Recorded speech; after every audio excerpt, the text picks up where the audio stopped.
বান্দারা রমজান মাসে ট্রেনিং নিবে, যেমন রমজান মাসে যেভাবে আমল করেছে, রমজান মাসে যেভাবে 5 ওয়াক্ত নামাজ জামাতের সহিত পড়েছে, রমজান মাসে যেভাবে আল্লাহ তাআলার অন্যান্য হুকুম আহকামগুলো মেনে চলেছে, আপনি যদি লক্ষ্য করেন তাহলে বুঝতে পারবেন।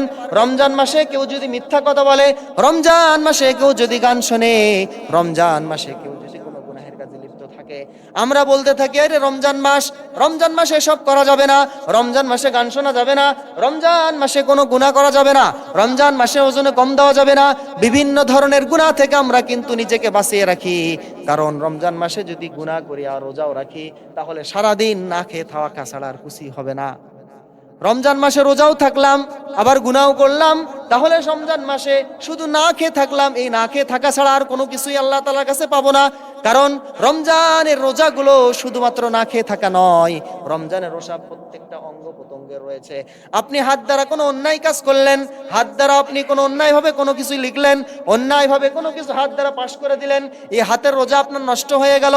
আপনি অন্যায়ভাবে কোনো খারাপ কাজে পা দিয়ে চলে গেলেন, আপনার পায়ের রোজা নষ্ট হয়ে গেল। আবার আপনি চোখ দিয়ে খারাপ কিছু দেখলেন, রোজা থাকলেন ঠিক আছে, কিন্তু আপনার চোখের রোজাটা ভঙ্গ হয়ে গেল। ঠিক প্রত্যেকটা অঙ্গ প্রত্যঙ্গ রোজা।